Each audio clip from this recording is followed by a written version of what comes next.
Good afternoon student, good afternoon. चलिए हम सीखते हैं 10th क्लास के most important question for board exam के लिए।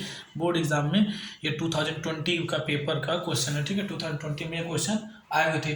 चलिए हम सीखते हैं 5 क्वेश्चन सॉल्व करते हैं जो पेपर में आए हुए थे। चलिए फर्स्ट नंबर क्वेश्चन क्या कह रहा है। फर्स्ट नंबर क्वेश्चन हम सीखते हैं। फर्स्ट नंबर जो क्वेश्चन है वह है, फर्स्ट नंबर क्वेश्चन हम पढ़ते हैं।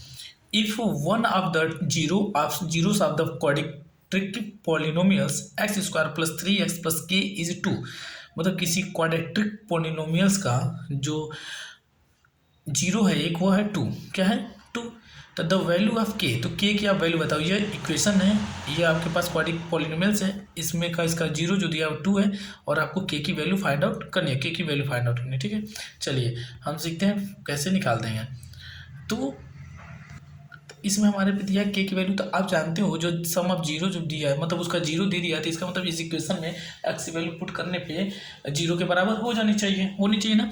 तो हम इसका मतलब अगर x square plus 3x plus के इक्वल टू जीरो के बराबर करें और एक्स की वैल्यू 2 पुट कर दें। क्या पुट कर दें? 2।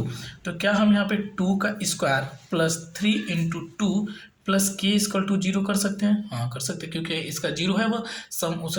तो हम यहाँ पे 2 का स्क्वायर 4 प्लस 3 2 जा 6 अब प्लस के इक्वल टू जीरो हो जाएगा। होगा कि नहीं होगा? होगा बिल्कुल। अब यहाँ पे ये हो जाएगा 10 प्लस के इक्वल टू जीरो, तो के की वैल्यू क्या आ जाएगी? -10। क्या आएगी? -10, ठीक है। चलिए हम नेक्स्ट क्वेश्चन देखते हैं। The quadratic polynomials the sum of zero is -5। Sum of zero दिया है -5 एंड देयर प्रोडक्ट इज 6। इस इक्वेशन आपको इसका इक्वेशन बनाना है, तो आपको सम मतलब sum of zero alpha plus beta equal to दिया है -5 और अल्फा इंटू बीटा आपको दिया गया है 6। आपको इक्वेशन बनाना है, तो आप इक्वेशन जानते हैं कैसे बनता है, वो आप पढ़ोगे X square plus minus alpha plus beta plus alpha into beta equal to zero, यही होता है ना। और यहाँ पे पीछे एक्स होता है, तो एक्स स्क्वायर मतलब एक्स स्क्वायर हो गया माइनस अल्फा प्लस बीटा तो माइनस, और ये -5 और यहाँ पे पीछे एक्स है तो एक्स लिख देंगे। अब प्लस अल्फा इंटू बीटा क्या? 6। अब इसका मल्टीप्लाई करोगे तो एक्स स्क्वायर माइनस में प्लस 5x अब प्लस 6 इक्वल टू जीरो। ये हमारे पास इक्वेशन फाइंड आउट हो गया, मतलब क्वाड्रेटिक पॉलिनोमियल्स बन गया, ठीक है। I hope you understand. चलिए हम नेक्स्ट क्वेश्चन थर्ड देखते हैं। The value of K for which the system of the equation x plus y minus 4 equal to zero and 2x plus K Y equal to 3 has the no solution. आपको इसमें के की value find out करनी है, जहाँ पे दोनों equation का जो सॉल्यूशन है वो नो सॉल्यूशन है। क्या है? No solution. चलिए हम देखते हैं अब। अच्छा, नो सॉल्यूशन कब होता है? जब आप जानते हो नो सॉल्यूशन कब होता है, A1 upon A2 not is A1 upon A2 equal to B1 upon B2 और नॉट इक्वल टू होता है C1 अपन C2, तो ही नो सॉल्यूशन होता है। A1 upon A2 B1 upon B2 equal to B1 upon B2 not equal to C1 upon C2, तो जाके होता है नो सॉल्यूशन, मतलब कोई सॉल्यूशन नहीं निकलता है। तो चलिए हम रखते हैं A1 अपन A2, मतलब A1 क्या हमारे पास, यहाँ देखिए A1 हमारे पास 1, A2 हमारे पास 2 इक्वल टू B1 हमारे पास क्या है, B1 हमारे पास 1, अभी 2 हमारे इक्वल टू के और not equal to C1 upon C2, तो C1 क्या हमारे पास, C1 हमारे पास है -4 और C2 जो हमारे पास है वो है 3। अब बस आपको के की वैल्यू फाइंड आउट करनी है ना, तो हम क्या करेंगे, इन दोनों इक्वेशन को ही ले सकते हैं। इसमें हम के की वैल्यू फाइंड आउट करें, के की मल्टीप्लाई करेंगे तो के इक्वल टू हो जाएगा 2। क्या हो जाएगा? K equal to 2। I hope you understand. चलिए हम नेक्स्ट क्वेश्चन देखते हैं। क्वेश्चन नंबर 4 क्या बोला है, the first term of the AP, first term of an AP is P and the common different Q। देखो AP का फर्स्ट टर्म जो है वो P है एंड कॉमन डिफरेंट Q है, तो 10th टर्म पूछ रहा है और हम जानते हैं कि AN इक्वल टू होता है A plus N minus 1 into D, यही होता है ना निकालने का। और एन टर्म जब भी हम कभी भी एन टर्म निकालते हैं, मतलब 10वां टर्म 15वां टर्म 11वां टर्म 2 टर्म जो भी हम टर्म्स निकालते हैं उसको हम कैसे लिखते हैं, A plus N minus 1 into D. तो ए एन टर्म में पूछ रहा है, मतलब A 10th पूछ रहा है, तो A की वैल्यू क्या हमारे पास फर्स्ट टर्म है P N minus 1, N minus मतलब कितने टर्म का, 10th टर्म का, तो A 10 माइनस 1 मतलब वही 10 लिखते हैं इसको -1 इंटू डी की वैल्यू क्या हमारे पास Q। अब इसको हम सॉल्व करेंगे तो P प्लस 9Q आ जाएगा। क्या जाएगा?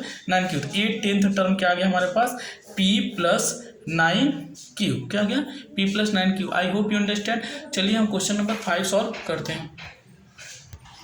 चलिए देखते हैं, ए एन बराबर a plus n minus one into d है। मतलब ए क्या होता है फर्स्ट टर्म, एन क्या होता है नंबर ऑफ टर्म, और माइनस वन इंटू डी का मतलब डिफरेंट। तो हमारे पास कॉमन डिफरेंट जो था वो क्यू था, ए एन मतलब ए 10 टर्म था और फर्स्ट टर्म पी था। तो हम जब उसमें पुट किए 10 माइनस वन इक्वल टू 9, तो 9 से मल्टीप्लाई हो गया क्यू का, तो 9 क्यू था। आप याद रखिएगा बहुत छोटा है लेकिन इसको कोई सॉल्व नहीं कर पा रहे थे जल्दी। तो आपके पास ए 10 टर्म आएगा P plus 9 Q. I hope you understand. चलिए हम नेक्स्ट क्वेश्चन देखते हैं, क्वेश्चन नंबर 5। चलिए हम देखते हैं क्वेश्चन नंबर 5 क्या कर रहा था। हमने पढ़ा था ना द वैल्यू ऑफ पी, आपको पी की वैल्यू फाइंड आउट करनी है। विच द पॉइंट, अगर ए आपका पॉइंट और बी और सी जो पॉइंट दिया गया वो कुलीनर, कुलीनर मतलब क्या होता है जो एक ही लाइन पे हो। कुलीनर पॉइंट किसे कहते हैं जो एक लाइन पे हो। चाहे आपने देखा होगा कि ऐसे एक ट्रेंगल बनता है, तो एक पॉइंट यहाँ पे होता है ए और ये होता है बी और ये सी, तीनों क्या होते हैं एक पॉइंट पे। और कुलीनर पॉइंट का मतलब वो सारे एक जीरो के बराबर होते हैं। तो इसका फार्मूला क्या होता है, कुलीनर निकालने का फार्मूला क्या होता है, आप पढ़े होंगे कि 1/2 लगाते हैं तो हम क्या करते हैं, आपको ए और बी और सी का 3 क्या किया गया है पॉइंट दिया गया है, जिसमें आपको सॉल्व करके के की वैल्यू फाइंड आउट करनी है। तो हम लिखते हैं इसका फार्मूला क्या होता है, फार्मूला होता है आपके पास x1 y2 minus y3 plus x2 bracket में y3 minus y1 plus x3 y1 minus y2। ठीक है, ये फार्मूला है। अब y का 2 होता है, आई इक्वल टू किसके हो जाता है बराबर 0 के। तो हम क्या करेंगे, आप यहाँ पे बराबर 0 करोगे तो ये 2 इधर मल्टीप्लाई में जाएगा तो क्या हो जाएगा, ये भी 0। तो हमारे पास फार्मूला सिर्फ बचेगा x1 y2 minus y3 plus x2 y3 minus y1 plus x3 y1 minus y2। तो जहाँ पे देखो यह x1 x2 x3 y1 y2 y3 दिया है, तो हम रखेंगे x1 की वैल्यू क्या है 3, तो y2 की वैल्यू क्या है हमारे पास, y2 देखो ये y2 है p, तो p माइनस y3 की वैल्यू क्या है -5, तो ये हो जाएगा प्लस का 5।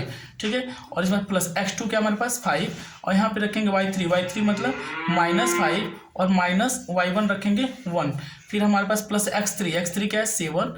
उसके बाद हम क्या रखेंगे y1 क्या हमारे पास 1, और माइनस y2 क्या हमारे पास, यहाँ पे y2 रखना ना, तो y2 क्या हमारे पास p। ठीक है, तो y2 क्या हो जाएगा हमारे पास p 1 माइनस p। अब इसको आप सॉल्व कर दो, बस इसी को आप सॉल्व करेंगे तो आपका आंसर फाइंड आउट हो जाएगा। चलिए हम सॉल्व करते हैं इसको।